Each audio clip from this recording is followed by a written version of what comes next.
안녕하십니까. 한글 문장과 한국어 대화의 이해를 보다 증진시키기 위한 한글 문해력용 한자 공부 요강도 10번째 시간을 시작하도록 하겠습니다. 한 번에 3글자씩 살펴보고 있는데요. 오늘은 그 첫 번째로 판자를 살펴보도록 하겠습니다. 판단하다 할 때의 판자가 되겠습니다. 인쇄를 할 때는 점을 아래쪽으로 이렇게 2개를 찍습니다. 해서 수평으로 긋고 아래에서 위쪽으로 올려 긋고 그 다음에 내려그면서 옆으로 사선으로 삐쳐주게 되겠고요. 그 다음에 이제 이게 칼을 뜻합니다. 칼같이 판단하라라고 하는 의미로 이 칼 해서 여기 삐침이 이렇게 올라가죠. 해서 판자가 되겠습니다.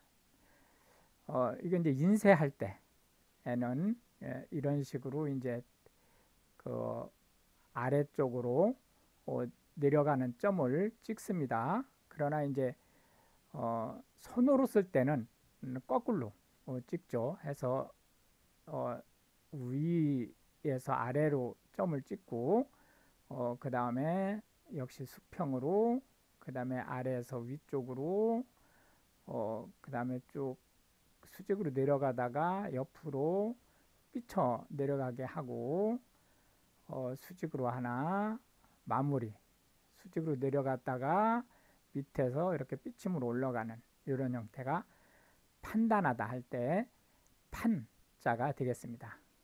한 번 더 써 보겠습니다.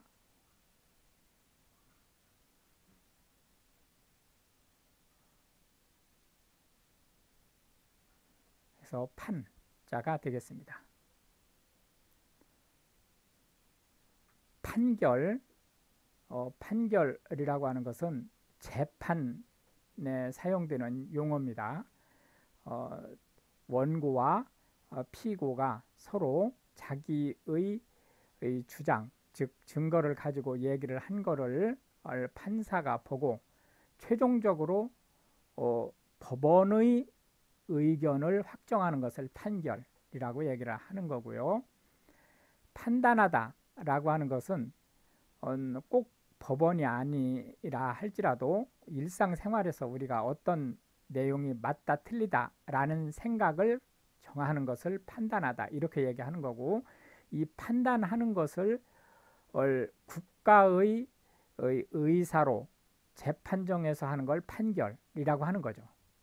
재판이라고 하는 것은 시비를 국가의 판결을 구하는 것을 재판이라고 얘기를 하는 거고, 이 재판의 판결권을 판사가 가지고 있는 겁니다. 판사는 지위가 낮고 높고에 상관없이 모든 판사는 개개인이 국가를 대표합니다. 그래서 예를 들어서 부장판사라고 해서 부장판사가 아닌 그러니까 부하판사를 두고 판단을 이렇게 하라 저렇게 하라 이렇게 지시할 수가 없습니다. 물론 전체적인 그 판결의 어떤 일관성을 유지하고 이런 거를 위해서 그 법원에서는 어떤 식으로 판단한다, 어떤 사안에 대해서는 이런 준칙을 줄 수는 있죠. 그러나 개개의 사건에 대해서 높은 판사가 신임 판사한테 이 판단은 이렇게 하세요 라고 지시할 수 없다. 재판관이라고 하는 것은 이 판사를 뜻합니다. 판사는 재판리가 없습니다. 오로지 재판관만 있다. 공무원은 관과 리가 있죠. 이 관은 예를 들어서 군인으로 말하면 장교입니다. 그리고 리는 부사관이나 물론 병사를 넓게는 병사를 포함하지만 좁게는 부사관을 얘기하는 거죠. 그러나 이 판사는 리가 없습니다. 이 법원에서 리 업무를 하는 사람은 일반 공무원이에요. 판결을 담당하는 공무원은 모두 관이다. 그러니까 사무관급 이상이에요. 그 다음에 이제 재판정이라고 하는 것은 재판이 이루어지는 장소를 얘기합니다. 심판이라고 하는 것은 두 가지 의미를 갖는데요. 이 재판 중에서 특히 꼭 그러라는 건 아니에요. 그러나 일반적으로 그런 의미로 쓰입니다. 상대적으로 좀 경도가 낮은, 그러니까 정도가 조금 그 경미한 그런 재판을 우리가 심판이라는 말로 쓰고요. 그 심판은 상대적으로 조금 약소하게 진행할 수 있습니다. 그리고 또 한 가지는 경기에서 레퍼리 할 때 이 경기에서 뭐 예를 들자면은 반칙을 했다든지 뭐 고린을 했다든지 이런 것을 그 확정해주는 사람이죠. 즉결 심판이라고 하는 그런 이렇게 이 뒤에 이렇게 심판이 붙는 건 요 심판이죠. 즉결 심판은 그 사안 자체가 경미하기 때문에 이거를 재판에 회부해서 몇 년씩 막 이렇게 가가지고는 너무 낭비가 심한 그런 사안에 대해서 아주 간단한 그 증거만 보고 판결을 하는 그것을 즉결 심판이라고 얘기를 하고, 소액 심판도 역시 마찬가지로 금액이 작은 거, 예를 들어서 2023년 1월을 기준으로 할 때 아마 소액 심판이 3천만 원인가 아마 그렇게 될 겁니다. 지금 정확하게 제가 찾아보진 않았는데 그런 금액이 작은 재판은 이거를 정식 재판처럼 오래 끌고 가게 되면 당사자들이 너무 피해가 크기 때문에 좀 속전속결하는 그런 걸 소액 심판이다 이렇게 얘기를 하는 거고, 판례라고 하는 것은 법으로 조항을 만들지는 않았지만 특히 대법원에서 동일한 사례에 대해서는 이렇게 판단을 했다라고 하는 것을 우리가 판례라고 합니다. 물론 이 판례가 꼭 대법원에서만 생성되는 건 아닙니다. 예를 들어서 고등법원에서도 상고를 안 했다, 패한 사람이, 그러면 사실상 판례 구조가 되죠. 그리고 1심에서도 항소를 안 했다, 패한 사람이, 그러면은 실제 판례 구조가 되지만, 그러나 우리가 통상 판례라고 하면 대법원 최상급심에서 확정 판결된 것을 판례라고 하는 거고요. 우리가 얘기하는 불문법 국가에서는 판례 자체가 법전과 같은 효과를 낼 수 있다, 이렇게 말씀드릴 수가 있겠습니다. 두 번째는 배우다 라는 의미의 공부하다, 배우다 이런 의미의 학자를 보겠습니다. 학자는 우측에서 좌측으로 삐쳐서 하나를 긋고 그 다음에 내려 긋고 두 개를 이렇게 긋습니다. 그 다음에 우리가 X자처럼 두 개를 나란히 긋고 그 다음에 기역자처럼 내려 그은 다음에 역시 반대편 똑같이 두 개를 하고 그 다음에 점 찍고 수평으로 가서 삐쳐서 마무리를 하고 그 다음에 밑에 아들자자를 이렇게 써주게 되겠습니다. 그러면은 이제 배울 학자가 되겠습니다.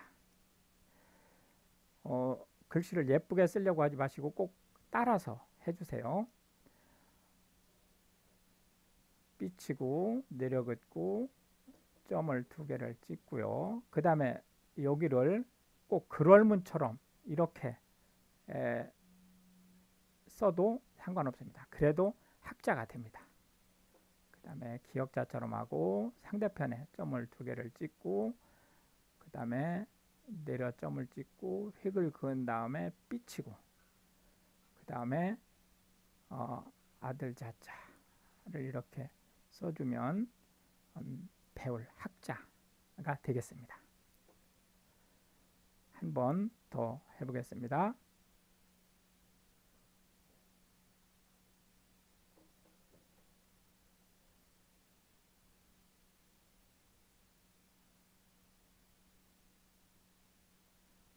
배우다 그런 의미의 학자가 되겠습니다. 학교 그러면 공부를 하는 기관을 얘기하는 거죠. 학교라는 것은 통상적으로 우리나라로 말하면 교육부에서 이제 관리를 하는 대상이 됩니다. 학생이라고 하면 학교에서 가르침을 받는 사람, 선생은 학교에서 가르치는 사람. 학교의 종류죠. 대학교는 현재 그 학교 제도에서 최상급 학교입니다. 초급 대학은 대학 중에서 특히 현장 기술을 중심으로 한 교육을 하는 데죠. 우리가 전문대학이라고 얘기를 합니다. 고등학교는 통상 우리가 시민이라는 말을 쓸 때 시민이 가져야 될 소양을 최고급 수준까지 가르치는 데를 고등학교라고 얘기합니다. 중학교는 우리가 이제 중등학교, 여기선 등자가 지금 빠져 있죠. 중등학교라는 의미입니다. 중학교가 요거는 이제 초등학교 다음 고등학교 가기 전 단계에 중학교가 위치하고 있고요. 초등학교는 학교 입장에선 유치원이 아닌 학교 입장에서는 최초의 학교다. 통상적으로 6세에 입학을 하게 되는 거죠. 학문이라고 하는 것은 증거를 가지고 사회 현상을 파악하는 또는 연구하는 것을 학문이라고 얘기를 하고요. 자연과학적인 부분을 우리가 이과 학문 이렇게 얘기를 하고 보통 이제 사람의 생각, 사상 이런 부분들을 주로 다루는 부분을 문과 학문 이렇게 얘기를 합니다. 학위라고 하는 것은 특히 이제 초급대학 이상에서 졸업을 하면서 자격을 인정하는 것을 우리가 학위라고 얘기를 하고요. 같은 학위가 지금 크게 네 가지가 있죠. 여기 초급대학의 학위가 있고 대학을 졸업했을 때 학사, 그 다음에 석사, 그 다음에 박사 이렇게 했는데 그 사 중에서 같은 학자가 들어가는 학사는 우리가 배추럴스 degree라고 표현을 한다 라고 보시면 되겠고, 학벌이라고 하는 이 벌은 어떤 그 힘을 쓰기 위해서 연대적인 의식적으로 연대가 된 그러한 것을 벌이라고 얘기를 하죠. 예를 들어서 재벌이라든지 뭐 군벌이라든지 이런 식으로 벌자를 쓸 때 그때 이제 학벌이 바로 학문적 또는 학교 출신 학교적 백그라운드를 이용하는 것을 학벌이다 이렇게 얘기를 하고, 이거는 한국 사회에 가장 그 폐학 중에 하나로 꼽을 수가 있겠습니다. 마지막으로 이제 간 자를 보겠습니다. 이 간은 방패를 뜻하는 겁니다.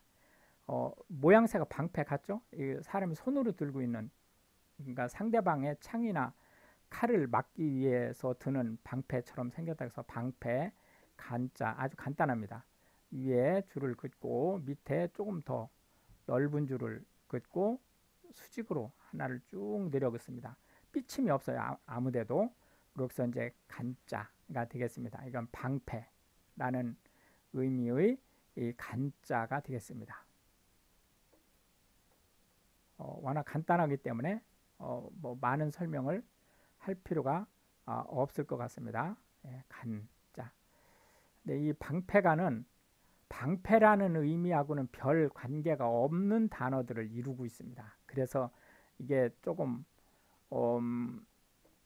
뭐라 그럴까, 연상을 하기에 조금 어려운, 그러니까 워드 파워리라는 입장에서 볼 때는 조금 관련성이 떨어지는 것들이기 때문에 그거는 참고하시면 되겠습니다.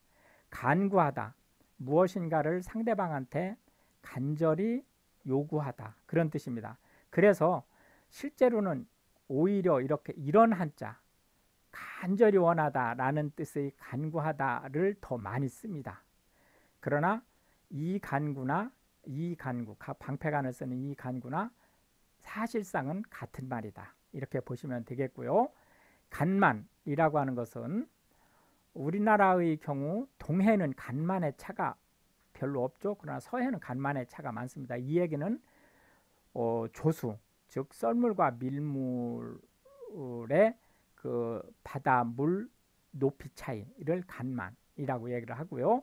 간조라고 하는 것은 썰물, 밀물은 물이 꽉 찼을 때고 썰물은 물이 완전히 빠졌을 때죠. 요 간조는 완전히 빠졌을 때입니다. 그러니까 빠져나가는 중이 아니고 완전히 빠졌을 때, 그때의 바닷물 높이를 간조라고 얘기를 합니다. 간섭이라고 하는 것은 원래 그 자기의 기능을 하고 있는 뭔가가 있는데 그 옆에서 다른 거에 의해서 영향을 받는 것을 간섭이라고 얘기를 합니다. 그러니까 간섭이 일어나면 우리가 굴절이라는, 요 밑에 보면 굴절이라는 말이 나오는데, 굴절이라는 현상이 나타나죠. 빛이 휜다든지 이런 현상이 나타나죠. 그래서 예를 들어서 물속에다 숟가락을 이렇게 넣으면 물 바깥에서 보이는 숟가락과 물 안쪽에서 보이는 숟가락이 차이가 나서 꺾여 있는 것처럼 보이는 그런 것들이 모두 간섭 현상이다, 이렇게 보시면 되겠습니다. 간섭계는 그러한 빛의 굴절 현상을 측정하는 장비다, 이렇게 보시면 되겠고, 간성이라고 하는 것은 국가를 든든히 지키는 역할을 한다라는 의미입니다. 간여하다라고 하는 것은 이 간섭과 간여는 거의 같은 말입니다. 그런데 간섭은 어떤 물리적인 현상이라든지 이런 것에 더 치중을 하고요. 물론 뭐 밤나라 판나라 한다, 이런 것도 간섭이에요. 그게 간여하다죠, 원래는.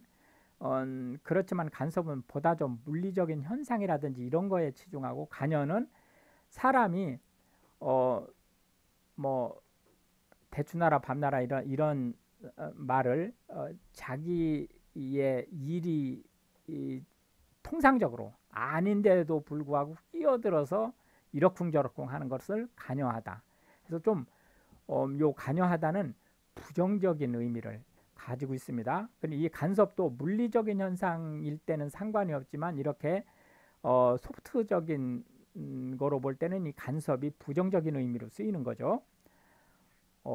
간지라고 하는 것은, 요거는 간은 하늘을 뜻하는 거고 지는 땅을 뜻하는 겁니다. 물론 한자는 가지지자를 쓰죠. 이 지자를 이렇게 땅지자를 쓰지 않고 가지지자를 쓰기는 하지만, 그러나 의미는 이건 땅을 나타내고 요거는 하늘을 나타낸다 해서 60진법에 의해서 해가 60년마다 한 해씩 바뀌는 것을 우리가 간지라고 얘기를 하고요. 이 끄트머리 지에 의해서 우리가 띠라는 의미를 가지고 있습니다. 예를 들어서 간지의 첫 번째 해에 해당되는 해에 태어난 사람은 쥐띠, 두 번째 해에 태어난 사람은 소띠, 세 번째 해에 태어난 사람은 호랑이띠, 이런 식으로 그 띠를 나타냅니다. 12개의 띠가 있죠. 예, 그런 걸 우리가 지라고 얘기를 한다. 이렇게 얘기할 수 있겠고, 간척이라고 하는 것은 없었던 땅을 만드는 것을 간척이라고 합니다. 그러면 없었던 땅을 만들 수 있는 데가 어디가 있을까요? 예, 바다를 메꿔서 땅을 만드는 것을 간척이라고 얘기를 하고요. 인천공항에서 비행기를 타고 통상적으로 이제 제주도 방향으로 나가죠. 해외를 가려면.